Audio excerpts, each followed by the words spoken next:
하나님의 말씀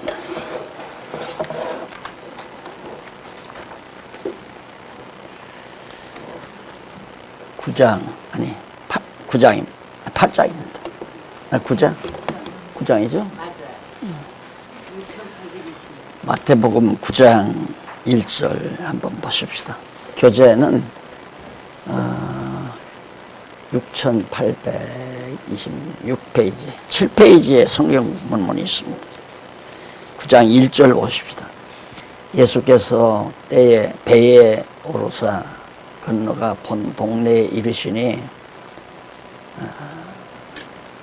침상에 누운 중풍병자를 사람들이 데리고 오거늘 예수께서 저희의 믿음을 보시고 중풍병자에게 이르시되 소자야 안심하라 네 죄 사함을 받았느니라.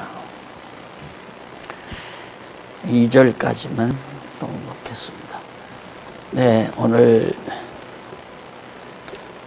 마태복음 9장 내용의 위치를 좀 이제 정리를 한번 하고 넘어가야죠. 마태복음이 직임에 의해서, 그러니까 메시아 그리스도 직임에 의해서 구약의 언약대로 오신 그리스도라는 사실을 확증해 주는 내용이라고 그러죠. 마태복음이란 구약에서 메시아를 보낸다고 언약을 했는데 그 언약대로 오신 예수가 바로 메시아다. 그걸 확증해 주는 내용인데 1장에서 4장까지는 구약의 언약대로 오셨다. 그 얘기죠. 구약의 언약된 말씀대로 그대로 예수님이 이 땅에 오셨다. 그리고 이제 5장부터 메시아의 직분이 뭐냐면, 직임이 뭐냐면 메시아는 선지직을 가지고 있고 왕직을 가지고 있고 그 다음 마지막으로 제사직을 가지고 있어요. 이렇게 제사직을 가지고 있고 왕직을 가지고 있고. 그런데 예수님께서 이제 지금 5장부터 16장 12절까지가 바로 내가 선지직을 가지고 있는 그리스도다. 구약의 언약된 그리스도다. 그래야 이제 하나님 살아계신 게 확증이 될 거 아니에요. 하나님께서 성경을 통해서 선지자들을 통해서 메시아를, 그리스도를 보낸다고 언약하시고 그 언약대로 이루시는 것은 하나님 여호와가 살아계시다는 확증이거든요. 그러니까 말씀으로 언약하시고 역사적 사실로 이루신단 말이죠. 그러니까 얼마나 정확하고 분명한 거예요. 그러니까 하나님이 존재한다고 하는 것은 전혀 의심할 수가 없는 거죠. 어떻게 그런 일이 있을 수 있어요? 구약에서 내가 메시아를, 그리스도를 보내겠다 언약한 말씀, 구약 전체가 분량이 많아도 쫙 간추려 보면 그 얘기예요. 내가 그리스도를 보내겠다. 그랬는데 신약에 와서 예수님이 오셨는데 그가 그리스도인지 안 그리스도가 아닌지를 어떻게 알아요? 근데 그리스도는 선지직을 가지고 있고 제사직을 가지고 있고 왕직을 가지고 있어요. 이 세 가지의 직임을 가지고 있는데 예수님이 그 직임을 다 하나하나 확증해 주는 거예요. 봐라. 그러니까 내가 지금 선지자 아니냐. 봐라. 내가 그러니까 제사장 아니냐. 봐라. 내가 이러니까 왕이 아니냐. 그래서 예수님이 그리스도, 메시아의 직임을 다 가지고 계시다는 걸 확실히 보여주는 게 마태복음이에요. 그러면 그 마태복음을 기록한 이유가 뭐냐면 하나님이 구약에서 언약한 대로 정말 하나님은 신실하게도 당신의 전능하신 능력으로 그대로 이루어 주셨구나. 그러니 어쩌다는 얘기냐. 그렇기 때문에 하나님은 눈으로 보이지 않지만 살아서 우주와 만물을 지배하시고 역사를 주관하시고, 오늘 김채광 장로님 아주 이사야서 좋은 말씀 소개해 줬잖아요. 하나님은 평안도 짓고 하나님은 환난도 짓는다. 그러니까 이 땅에 평화가 정착하고 환난이 일어나고 하는 것이 다 누가? 하나님께서 주관한다는 거죠. 역사를 간단하게 간추려 보면 환난 시대와 평화 시대로 그렇게 딱 나눠질 수 있잖아요. 그런데 우리는 보통 정치인들이 정치를 잘하면 평화가 오고 정치를 잘못하면 환란이 오고 가난이 오고 뭐 이렇게만 자꾸 생각하잖아요. 그게 바로 인본주의란 말입니다. 인간이 정치를 잘해야 나라가 부강하고 나라가 평안하고, 그 인본주의자들은 하나님을 안 믿죠. 그러나 우리는 하나님의 존재가 너무 분명하니까 막연히 믿는 게 아니잖아요. 그런데 이런 확실한 내용을 많은 성도들이 잘 모르는데, 우리 김청황 장로님도 나 같던가 봐요. 율법대로 살려고 얼마나, 아마 성경신앙 몰랐으면 지금까지 율법대로 살려고 애썼을 거예요. 보나마나예요. 저도 역시 그랬으니까. 모르니까 그러거든요. 그게 하나님께서 예수 그리스도를 보내셨기 때문에 그것이 분명하고 확실하니까 하나님 여호와 살아계시다. 그래서 우리는 그분을 경외하며 사는 것이 인간의 최고의 본분이다. 있지도 있는지 없는지를 모르는데 어떻게 경외심이 나오겠어요? 있는 것이, 존재하시는 것이 확실하고 그분이 하시는 일을 통해서 그분의 속성을 알게 되면 경외하지 말라고 해도 경외해요. 경외하지 말라고 해도. 그러니까 하나님께서 역사와 만물을 주관하기 때문에 인간이 공연히 막 억지로 뭔 일을 해보려고 한다고 해서 내 뜻대로 되는 게 없잖아요. 안 된단 말입니다. 그래서 하나님 온전히 의지하고 그분을 경외하는 가운데서 지금 잠시 어려움이 있더라도 하나님은 좀 더 지나면 형통한 날을 주신다고 하는 약속을 믿고 편안한 마음으로 살아가는 거죠. 안 그러면 장사를 하는데 장사가 점점 수입이 줄어들면 조급해지잖아요. 그러다 보면 허욕이 나와가지고 이거 다 때려치워버리고 그냥 완전히 복권이나 한 연 한 장, 한 10여 장 사놓자 하고 복권 사고 나서 완전히 다 자금까지라도 다 말살해버리는, 욕심이 잉태하게 돼요. 하나님을 모르면 욕심이 하늘을 찔러요. 하늘을. 만족이 없어요. 한 달에 300만 원 받아도 만족 못해요. 욕심이. 500만 원 받아도 만족 못해요. 1억을 받아도 만족 못해요. 인간의 욕심은 한도 끝도 없기 때문에, 그래서 한평생 욕심의 종로, 욕심이 잉태해서 죄를 지면서 살다가 죽어가는 것이 인간이란 말입니다. 그래서 오늘 9장부터는 9장부터가 아니라 5장부터 16장까지가 선지자라고 하는 그런 직임을 가지고 계시다는 걸 지금 예수님이 드러내는 거거든요. 그런데 앞에서 왕직도 드러내고 선지직도 드러냈잖아요. 성경을 가리키면서. 근데 오늘 여기 9장에서는 선지직이, 제사직에 대한, 내가 속죄주다 이 말이에요. 너희들의 죄를 다 용서해주는 속죄주. 제사는 왜 지내느냐? 죄 용서함 받기 위해서 제사 지내잖아요. 구약시대 보면 짐승을 잡아서 성전에 가가지고 피 흘려 그 피를 가지고 이제 제단에다 뿌리고 제사장들이 제사함으로 백성들의 죄가 다 용서되고, 그게 구약시대의 하나의 모형이었단 말입니다.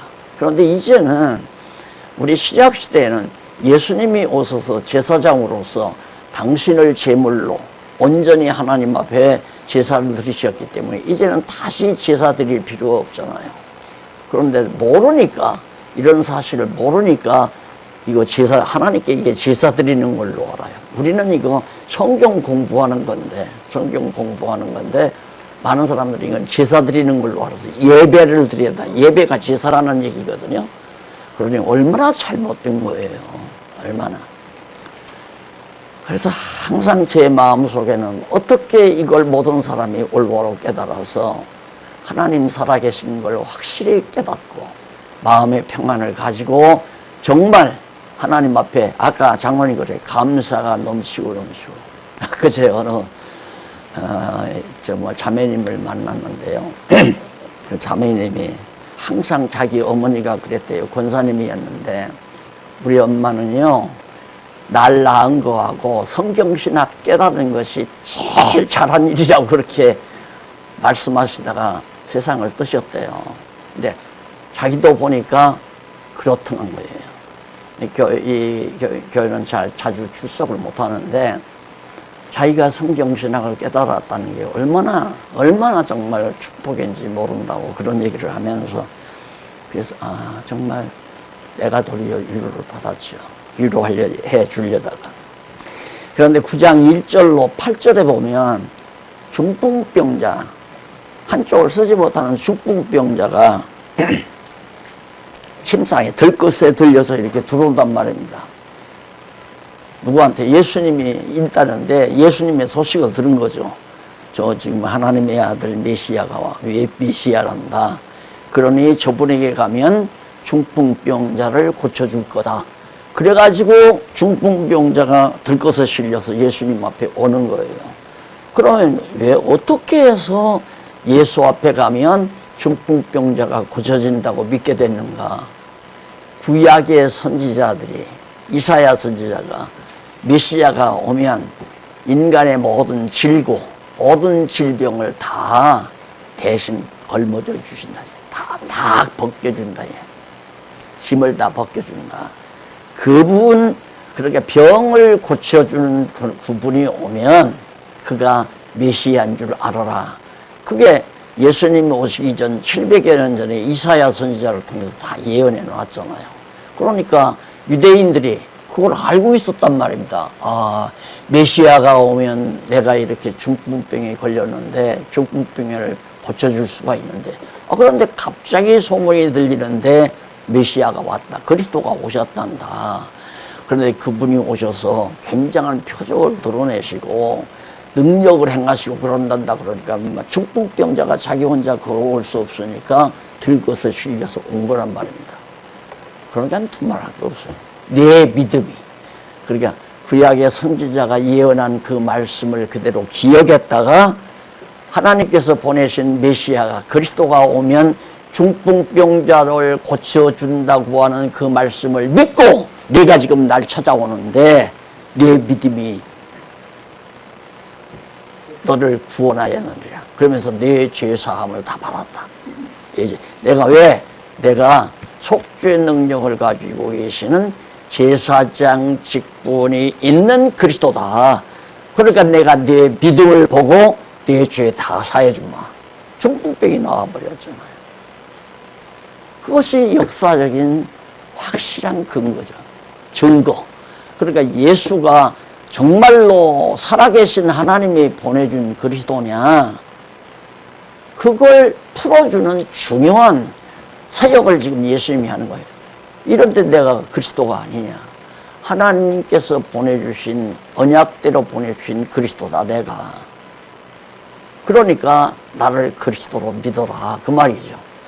그래서 바로 여기 내 죄 사함을 받았느니라. 아니, 병 고치러 왔으면, 중풍병자가 왔으면 요즘 같으면 요즘 허풍쟁이 부흥사들이 나한테 안수 받으면 다 병 낫는다 이거예요. 이리 오시오. 있습니다. 엄청. 왜 웃어요? 봤죠? 엄청 과거에 몇십 년 동안 많이 봤을 거예요. 딱 마치 자기가 중풍병자 고치는 것만. 여기서 예를 하나 들고 싶은데 아주 능력 행한다는 내 당대에요. 한 40, 50년 전에, 40년 전에 안전방이 일으킨다는 거. 여기도 이제 안전방이 일어나는 게 나와요. 그런데 저 중곡동 쪽에서 이렇게 딱 큰 집회 장소에서 사람들이 막 인산인해를 보였는데 중풍병자가 일어납니다. 사람들이 얼마나 30, 40년 전이니까 어두운 시대 아니에요. 그런데 이 목사가, 이 부흥 강사가 딱 앉은 바위가 이렇게 하고 앞에 와서 딱 앉더래요. 그래서 거기다가 안수를 하니까 이 앉은 바위가 벌떡 일어나는 거예요. 완전히 난리가 난 거죠. 그런데 저 인천 쪽에서 또 그분이 가서 부흥을 한 거예요. 그런데 누가 이 중곡동 쪽에서 그때 소위 은혜 받았다는 사람이 그 부흥 강사님 정말 그리워서 쫓아가서 거기 참석을 했는데 또 안전바위가 일어난다고 그러더래요. 안수를 하니까 일어나는데 먼저 중복동에서 일어났던 안전바위가 또 일어나는 거예요. 둘이 짜고 돈 걷어서 다 착복하고 산 거예요. 나중에 알고 보니까 초고랑초공 감옥에 들어갔다고 그러더라고요. 그러니까 성경 모르면 교회 가지 말라고 그러잖아요. 성경 모르면 교회 가면 속아요. 속는단 말입니다. 그런데 보면 목사님들을 만나보면 바르게 좀 해보려고 애를 써요. 그건 아니다. 지금까지 그렇게 했던 것은 모두가 잘못된 것 같다 뭔가. 그런데 그럼 어떻게 해야 되느냐. 그걸 잘 몰라요 지금 다. 그래서 지난 금요일 날 저녁에 제가 강의를 했잖아요. 정말 답답한 거죠. 만약에 안전바위가 지금 중풍병자가 들어왔어요. 그러면 내가 중풍병자에게 내 죄 사함을 받았느니라 하는데 번떡 중풍병자가 나왔다. 그러면 누구예요? 내가 그리스도죠. 예수란 말입니다. 그런데 사도 바울이 그런 말을 해요. 하나님께서는 거짓 것을 믿게 하려고. 왜 거짓 것 믿게 하는가? 지옥을 보내려고. 지옥 갈 사람은 지옥을 가야 되잖아요. 하나님이 지옥 보낼 자들은 거짓 영을 통해서 거짓을 믿게 하기 위해서 거짓 기적을 행하게 한다고 해요. 데살로니가서에 나오잖아요. 그러니까 지금에 만약에 손을 얹었는데 바로 벌떡 안전바위 일어났다. 중풍병자가 나왔다. 그건 적그리스도예요. 이단자란 말입니다. 지옥 보내기 위한 하나님의 성제의 그것 역시도. 그러니까 그런 거 믿으면 안 된단 말입니다. 지금은 그런 표적이 있는 거 아니니까. 지금은 다만 은사만 있다고 그랬죠. 그냥 병든 자가 꾸준하게 하나님의 말씀을 상고하면서 신앙을 가지다 보면 마음이 평안해져서 한 달이고 두 달이고 점점 건강을 회복하는 일은 그건 은사라고 그러는 거예요. 그런 건 있을 수 있죠. 예수 믿고 마음이 편안하니까 유장병도 나았고 때로는 마음이 편안하니까 암병도 나았고 그런데 그런 병이 즉석에서 막 기도하니까 암병이 나았고 막 정신환자가 정신병자가 나왔고 이런 일은 전부 거짓 영들이 하나님께서 거짓 것을 믿기 위해서 망하게 하려고 주는 것들. 한국교회가 그것 때문에 망한 거 아니에요. 네. 잘못되어 있으니까 망해야죠. 세계교회도 망한 거. 그래서 예수님께서 그렇게 중풍병자를 고치게 되는. 그리고 거기 보면 6절에 보면 그런 말씀이 나오죠. 그러나 인자가 세상에서 예수님이 그런 얘기 내 죄 사함을 받았느니라 하니까 많은 사람들이 일어나 걸어간단 말입니다. 이러니까 트집을 잡아요. 예수님이 그러니까 당시 저 사람이 뭔데 죄를 다 사해 주나 한쪽에서 트집을 잡으니까 예수님께서 야, 내 죄 사함을 받았느니라 하고 하는 게 쉬운 거냐? 그렇지 않으면 하나님 내 병이 다 나았느니라 하는 게 쉽겠느냐? 병 나았다는 말이 병 낫게 해달라고 해서 낫게 하는 거 쉽죠. 그런데 내 죄 사함을 받았느리란 말을 왜 했는가? 내가 죄 사하는 능력을 가진 제사장, 제사직분을 가지고 있는 것을 깨달아 알게 하기 위해서 내가 그렇게 말한 것이다. 어렵지만 그걸 말하게. 그러니까 예수님께서 중풍병자를 고치면서 죄 사함을 받았느니라 말한 건 내가 죄 사하는 제사 직분을 가지고 있는 그리스도다. 그 말을 한 번 더 나아가면 구약에서 하나님께서 선지자를 통해서 보낸다고 하는 메시아 그리스도다 내가. 그래서 당신이 그리스도이심을 드러내기 위해서의 표적을 행한 거다. 맞죠? 다시 한번 자세히 읽어봐요. 빠져가 안 맞은가. 9장 9절로부터 13절 죄인을 부르는 표적으로 죄를 사하는 제사직을 격려합니다. 예수님께서 거기 보면 거기서 떠나서 지나가시다가 마태라 하는 사람이 세관에 앉아 있어요. 세금을 받기 위해서. 그 당시에 채무지권이라는 세금쟁이라고 하는 것은 세를 걷어서 로마 제국 치하에 있으니까 예를 들어서 로마 제국에서 1년에 예를 들어서 500억을 갖다 상납해라. 그러면 500억만 걷는 게 아니라 이제 세리가 더 거기다 덧붙여서 걷는 거예요. 600억을 걷어가지고 100억은 떼서 나눠 먹고 500억만 로마 제국으로 상납하는 그런 시대란 말입니다. 그러니까 얼마나 나쁜 놈이에요. 이 세관이. 백성들 늑탈하는 인간이죠. 그런 인간이 또 앉았는데 예수님이 지나가다가 세리를 불러요. 그래서 거기 보세요. 일어나, 쫓아라. 날 따라와라. 날 따르라. 예수께서 마태의 집에서 앉아 음식을 잡수실 때 많은 사람들이 수근수근거려요. 왜 시편에 보면 의인은 악인의 꾀를 쫓아도 악인의 자리에 앉지 않는다고 했잖아요. 그러니까 유대인들은 절대 그런 세리 같은 악독한 인간들하고는 식사 안 한단 말입니다. 그런데 예수님이 지나가시다가 가장 유대인들이 죄인이라고 지목받는 세리 마태라는 사람을 너 날 따라오라. 너희 집이 어디야? 그걸 따라갔단 말이에요. 따라가서 마태의 집에 가서 같이 식사를 나누니까 수근수근할 것 아니에요. 왜 그런가? 나는 의인을 부르러 온 것이 아니라 죄인을 부르러 왔다. 이걸 깨닫게. 왜? 죄인을 왜 부르는가? 내가 죄 다 사해 주려고. 다 사해 주려고. 그 말은 뭐예요? 내가 죄사하는 능력을 가지고 있는 제사직을 가지고 있다. 그러니 나는 구약의 선지자들이 예언한 그리스도가 분명하지 않느냐. 내가 그리스도다. 그러니까 나를 그리스도로 믿어라. 하나님 살아계신 거 확증하고 여호와 경외해라. 지금 그 얘기예요. 됐죠? 더 알 것도 없고 더 모를 것도 없어요, 성경. 자, 넘어가서 또 9장 14절로 17절 금식의 실행 여부에 대한 3가지 비유를 통해서 가르쳐 줍니다. 예수님께서 금식, 이제, 이 금식에 대한, 금식을 해야 하느냐, 안 해야 하느냐 하니까 거기에 15절에 보면 예수께서 저희에게 이르시되 혼인집 손님들이 신랑과 함께 있을 동안에는 슬퍼할 수 있느뇨.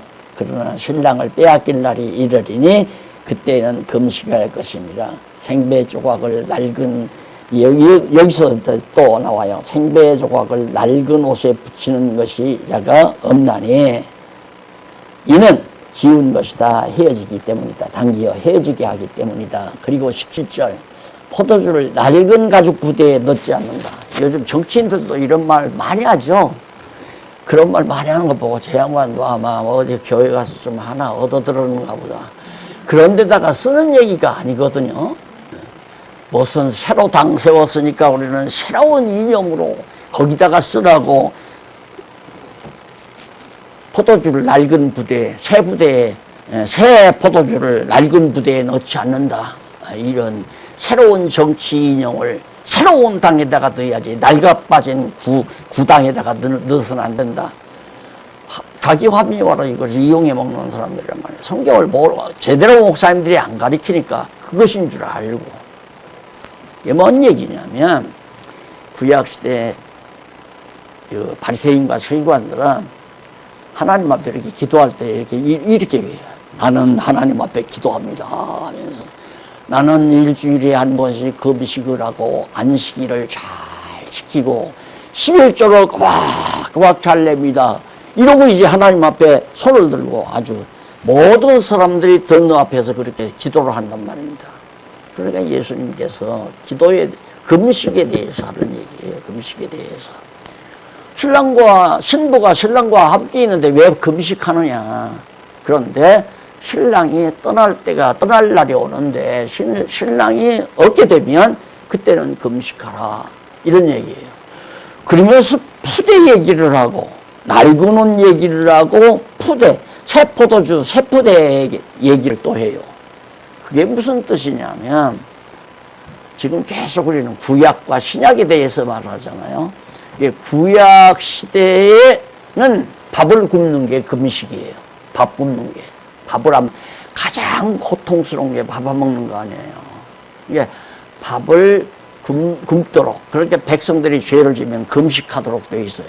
그리고 금요일 날은 금식일이에요. 꼭 금식을 하게 돼 있단 말입니다. 일주일에. 지금도 유대인들은 일주일에 한 번씩 금식을 합니다.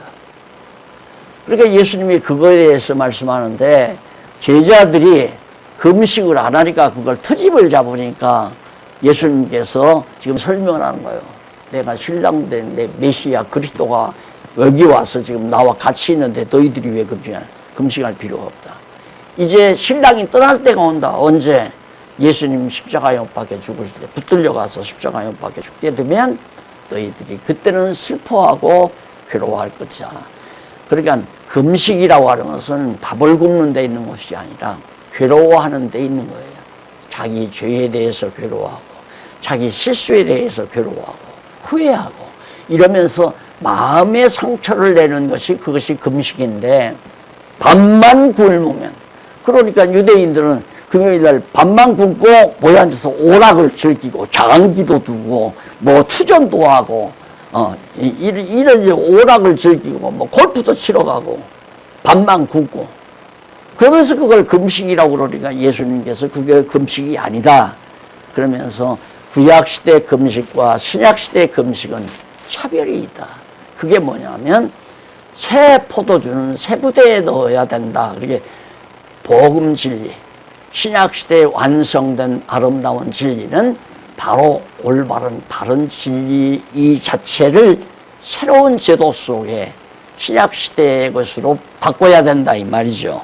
그리고 그 포도주, 그리고 이제 그 앞에 보면 생배 조각도 새로운 배 조각을 낡아 빠진 배 조각과 연이어 놓으면 새 배 조각이 당기게 되면 낡은 것이 헤어진다 이거죠. 그러니까 이게 합쳐져서는 안 된다. 그러니까 구약 시대에서 신약 시대로 완전히 다르다 이 말이에요. 다르다. 왜? 구약 시대는 메시아가 온다고 그리스도가 온다고만 했지만은 신약 시대는 완전히 이루어진 거란 말입니다. 그러니까 이루어진다고 예언하는 것과 이루어졌다고 증거하는 것은 전혀 다르잖아요. 그러니까 신약 시대의 이 복음이 구약 시대 유대인 너희들 트집 잡는 거하고는 절대로 하나가 될 수 없다는 것을 예수님이 이렇게 말씀을 해 주시는 겁니다. 그 다음에 이제 넘어가서 네 번째로는 양쪽 가로 네 번째 넘어가죠. 6832번 그리스도직을 가르칩니다. 이제는 제사직까지 앞에서 선지직도 가르치고 왕직도 가르치고 제사직도 가르치고 그래서 그러니까 내가 그리스도다. 이게 결론 부분이 쉽게 말하면 결론 부분 이제 앞으로 그냥 그리스도직을 가르치는 내용인데 이쪽 9장 18절로 26절은 혈루증을 치료하고 죽은 소녀를 살리는 표적으로 가르칩니다. 혈루증은 피가 멈추지를 않아요. 계속 하혈을 해요. 이게 혈루증이거든요. 피가 계속 흐르는 병. 이건 불치병이란 말입니다. 그리고 죽은 소녀, 다비다라고 하는 죽은 소녀를 가서 죽은 자를 살려내요. 이것도 똑같은 거예요. 앞에 구약시대 선지자들이 특히 이사야 선지자가 다 예언한 것이죠. 예수님께서 내가 이쪽 6832페이지 밑에 제일 마지막 문단 일찍이 나오죠. 줄바꾼데 마지막 문단 일찍이 여호와 하나님께서는 이사야 선지자를 통하여 그는 실로 우리의 질고 고통과 질병과 고통을 다 담당하신다. 우리 걸 다 벗겨주신다 이 말이에요. 그렇게 이미 이사야 선지자가 주전 700년 전 8세기죠. 그러니까 주전 8세기에 이사야 선지자가 다 예언한 대로 그대로 지금 예수님이 혈루증도 고쳐주고 죽은 소녀도 죽은 자를 살려내잖아요. 이건 재생이에요. 이러니까 예수가 그리스도가 너무 분명하다. 그래서 그 성경은 자세하게 여러분들이 뭐 다 예습 하라고 했으니까 예습 해왔겠어요. 예습 안 한 분들은 막 계속 따라오기가 힘들 거예요. 어쩔 수 없어요. 선생님 말 안 들으니까. 예습을 하고 오시면 제가 이렇게 핵심만 짚어주면 쉽게 그거구나. 이렇게 아주 깊이 들어가거든요. 예습 안 하면 나무를 심는데 구덩이 안 판 분이에요. 땅 구덩이를. 예습이 뭐냐? 구덩이를 파는 거. 이거 뭔가. 구덩이 다 파놓고 묘목을 가지고 와서 구덩이에다 넣고 딱 덮으면 나무가 살아나잖아요. 그냥 공부하면요. 갑자기 왔으니까 듣고는 이로 들어봐. 이로 싹 나가버려요. 심어지지를 않아요. 내리에 이게 딱 잠재해 있어야 하는데 예수님이 이 소녀를 왜 살렸나? 이 혈루증을 예수님이 왜 이렇게 치료했을까? 이런 일이 있을 수 있을까?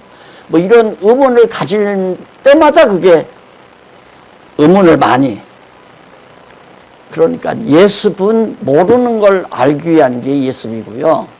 공부는 모르는 것에 대한 답을 얻는 거고, 복습은 모르는 것을 이제 알게 됐으니까 안 잊어버리기 위해서 따독따독하고 잘 심어 놓는 거예요. 그래서 예습, 학습, 복습 이 세 가지는 공부의 3대 요소라는 거 꼭 기억하시고, 그래도 강연은 안 해. 하기 싫으면 안 해도 돼요. 하고 싶으신 분만 하시면 되고. 자, 넘어갑시다. 9장 27절로 31절. 소경의 눈이 떠요. 소경의 눈. 소경들의 눈이 믿음대로 밝아지게 하는 표적을 가르쳐 줍니다. 표적을 통해서 뭘 가르쳐요? 내가 그리스도라는 거. 예수님 자신이 메시아 그리스도라는 사실을 가르쳐 준다. 그러면서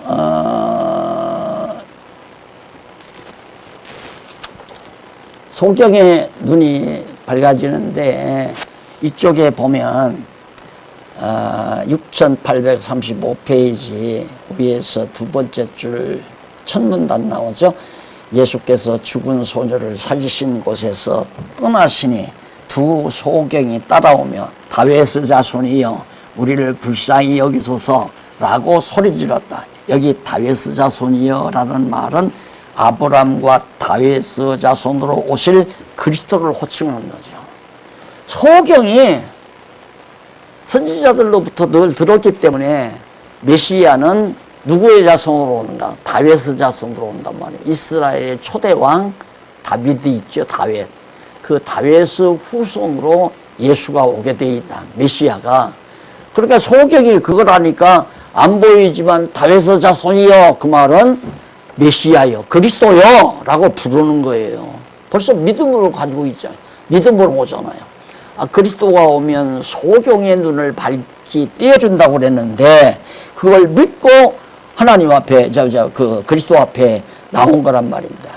거기에 어디를 보시면 되냐면 그 문단 끝나서부터 밑에서부터 위에 쪽으로 8째 줄 보면 성경 구절 하나 나오죠. 이사야 29장 18절. 그게 어디냐면 이걸 줄 바꿔서 해야 하는데 일찍이 그 위에 보세요. 중간쯤. 이는 일찍이 여호와께서 이사야 선지자로 소경의 눈을 밝히실 것을 예언하신 사실 예언하신 언약의 말씀. 그것이 이사야 29장.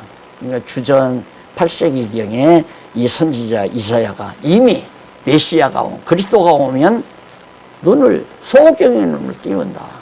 그러니까 소경이 그걸 보고 당신이 정말 하나님의 아들 그리스도라면 그리스도라면이 아니라 그리스도니까 당신은 다윗의 자손이 분명하다. 그래, 다윗의 자손이요.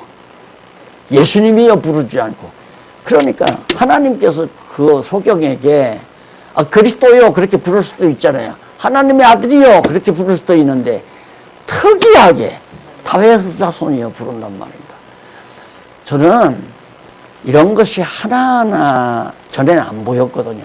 나도 우리 김채왕 장로님 마냥 3대 신앙 가문에 자랐으니까 선생님들에게 많이 들었죠. 찬송가 불렀잖아요. 다윗 얘기도 얼마나 좋아요. 그러니까 여러분 하나님 잘 믿으면 다윗 왕처럼 훌륭하게 돼요. 그러니까 다윗 왕처럼 되려고. 그러니까 얼마나 어리석은 공부를 한 거예요. 다윗 왕이 나오는 것은 장차 다윗의 자손에서 그리스도를 보내겠다는 하나님의 언약의 말씀인데, 그래서 이제 다윗의 자손이 부르니까 그 소경의 눈이 밝아졌단 말이에요. 언약대로 됐잖아요. 구약의 언약대로 오신 분이죠. 여기서 어떤 분은 그런다고 그래요. 얘기를 들으니까 박 목사님은 강의할 때 맨날 언약 성취 얘기만 한다고. 언약 성취 빼면 성령 거쳐날 게 없는데, 안 그래요? 그 언약 성취가 왜 중요하냐? 언약이 성취돼야 여호와 하나님 살아계신 게 분명하고 예수가 그리스도임이 너무 분명하잖아요. 언약 성취가 돼야. 그러니까 예수가 그리스도라는 사실이 확실해야 믿어지고, 그게 믿어짐으로 눈에 보이지 아니하는 여호와 하나님이 살아서 온 우주 만물과 역사, 현대사, 우리 가정, 내 개인, 우리 이 지금 교회, 이 모두가 다 하나님의 손에서, 섭리 속에서 다 섭리되어져 간다는 것이 믿어져야 마음이 딱 든든하게 자리를 잡지 않아요. 요동하지 아니하고 흔들리지 아니하고. 사람이 한평생 살다가 어려운 일을 하게 되면 확 흔들려 버립니다. 그럼 가정도 파괴되고 교회도 파괴되고 그러잖아요. 우리 정안중앙교회가 모두가 수백 명 교인들이 다 말씀으로 무장했다면 아픈 상처가 없었을 거 아니에요. 흔들림이 없었으니까. 예, 성경을 잘 모르게 되면 하나님의 섭리를 생각하지 아니하고 내 생각대로 해오고자 하는 욕심이 팍 솟아나기니까, 내 생각대로 역사가 이루어진다면 다 첫째죠. 다 1등만 해야 되고 다 특등만 해야 되고, 누구나 이 세상 대회라면 다 잘나고 다 훌륭하게 되려고 하는데 인간 마음대로 안 된단 말입니다. 나는 죽어도 목사는 안 하려고 했는데 죽어도 목사가 됐잖아요. 진짜에 나는 죽어도 목사는 안 되려고 그랬어요. 왜? 젊은 날 너무 목사님들한테 속아가지고 4, 5년 동안을 산 계곡에서 펑펑 물어댔으니까 왜 지옥 갈 것 같으니까 울 수밖에 없죠. 나중에 속은 줄 알고 나니까 목사, 지금은 안 그렇지만 목사님들도 몰라서 그런 걸 어떡할 거예요. 목사님도 누가 바르게 가르쳐 주지를 않으니까. 그게 성경 모르면 교회 가지 말라고 내가 그러잖아요. 성경 배우고 가시라. 교회 가야서, 그러니까 꼭 여기만 와야 성경 공부하는 게 아니에요. 여러분 집에서도 다 이거 다 공부하게만 하는 게 다 해놨잖아요. 그래서 오기 싫으면 오지 말라는 얘기예요. 여기 오는 게 중요한 게 아니에요. 공부하는 게, 성경을 아는 게 중요하죠. 그러면 안 속잖아요. 안 속고 옳은 믿음 가지고 있고, 야, 우주와 만물을 창조하시고 그걸 다 다스리시고 인간의 생사화복을 좌우하시는 하나님이 존재한다는 것이 확실히 믿어져 버리면 사람이 얼마나 겸손해지겠어요. 잘난 척 까불지도 않고, 안 그래요? 또 남 지배하려고도 안 하고, 남 따라먹으려고 욕심 부리지도 않고. 사람이 좋아서 그런 게 아니라 하나님이 믿어져 버리면 그렇게 된다고. 왜? 욕심 부린다고 해서 내 것 되는 게 아니잖아요. 내가 막 노력한다고 해서 일이 성사되는 것도 아니잖아요.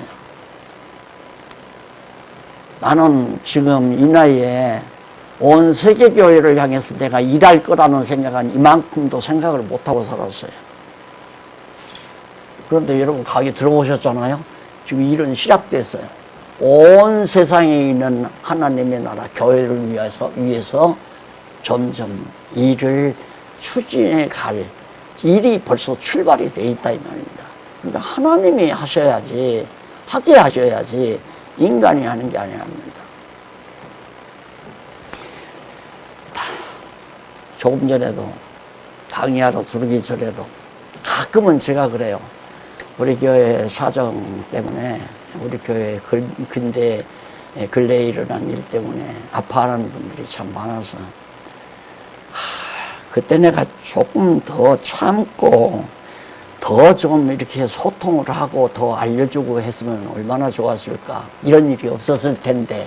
그러다가 내가 사실은 한 4년 미리 얘기하고 한 4년 기다렸잖아요. 한 해 더 기다리려고 그랬거든요. 한 해를 더 기다리려고 그랬는데 온 교인들이 다 한 마음 한 뜻으로 하려고 다 하자고 그러니까. 그런데 막 이게 이제 뭐 밖으로 소문이 자꾸 나간단 말입니다. 이게 밖으로. 장안중앙교회가 이제 완전히 뒤집어지려고 한다. 그러면 이거 총회에서 딱 알면요. 총회에서 와서 딱 행정정지 딱 시켜버리면 박 목사도 다가 떨어져 버리고 성도들도 아무 일을 못해요. 딱. 그러면 총회에서 완전히 다 관장을 해요. 이 교회 모든 이 시설이나 이런 것들 관장을 다 하고서 나를 정주해서 죽여버리고 목사 제명해버리고 자기들 비슷대로 자기들 법률에 따라서 교회를 만들어가요. 그래서 한 해를 당겼잖아요. 한 해 더 기다렸다가 한 해 당겨서 개혁을 했는데 그러니까 사람인지라도 내가 조금 더 내가 잘못해서 그런가 이런 생각하다가도 참 용기도 웃긴다. 네 마음대로 되냐? 이 일이 그러면 네가 잘못해서 된 거냐? 하나님께서 다 실습을 시키려고 이러면 안 된다. 그게 탕자 비유 아니에요. 아버지가 탕자를 나가도록 도와주는 건 가서 한번 살아봐라. 너 아버지 떠나서 사는 것이 어떤 것인가를 내 몸에 체득해야 하니까 탕자를 내보내줘야 사랑하는 아들을 다 망하고 돌아오잖아요. 그런 것처럼 하나님께서 장안중앙교회 통해서 소중한 일들을 해 가셔야 되는데 좀 더 견고하고 튼튼하게 실습을 해야 한다 해가지고 하나님께서 시켰구나 해서 제 마음이 이제 편안해진 거 아닙니까? 그러다 보니까 우리 모든 성도들도 마음이 편안하게 성경 공부에 매진하게 됐고요. 범사가 다 하나님의 뜻에 더 좋게 해 나가신다. 이렇게 믿어지는 것이 바로 하나님 살아계심이 확실하고 그것이 확실한 이유는 구약시대 보낸다고 약속하신 하나님의 언약의 말씀대로 예수가 그리스도로 이 땅에 오셨다는 것이 역사적 사실로 확정됐기 때문에 예수가 그리스도임도 분명하니까 믿어지고 그게 믿어지니까 여호와 하나님 살아계셔서 내 가정도 내 개인도 내 나라도 이 세상도 우주와 만물도 다 하나님이 주관하고 다스려 간다. 그래서 사람이 겸손해지고요. 욕심 없어져 버리고 하나님의 뜻을 생각하면서 그를 경외하고 범사에 감사가 많아지니까 기도가 나온다고 그러잖아요. 그렇죠. 감사한 일이 자꾸 많으니까 하나님께서 왜 이렇게 건강을 줬나 왜 이렇게 여유로움을 줬나 그러다 보면 하나님께서 줬으니까 이걸 하나님이 무언가를 나로 하여금 하게 하시려고 내게 줬을 텐데 건강도 주고 재물도 주고 시간도 주고 그걸 성경을 공부하면서 자기가 잘 깨달아가면 이제 삶의 목표도 정해지고 가치관도 확실해지고 그래서 이 세상 살아가는 보람과 긍지 속에서 인생을 살아갈 수 있다는 거 다 아시는 사실 아니에요. 다음 시간은 10장과 12장 교훈과 지책에 의해서 선지자 역할을 하는 거예요. 예수님이 정말 선지자는 교훈도 하고 막 책망도 하고 하잖아요. 이제는 교훈도 하고 책망하는 내용, 질책하는 내용이 10장에서 12장까지 나옵니다. 가서 예습하고 명령은 아닙니다. 하고 싶으면 하고 하기 싫으면 주무시고 기도하십시다. 살아계신 하나님 아버지 감사합니다. 하나님께서 살아계시지 않다면 욕심도 부려야 되고 재주도 펴야 되고 남도 속여야 되고 정말 악착같이 세상에서 성공도 해야 되고 얼마나 피곤한 인생을 살아야 하겠습니까?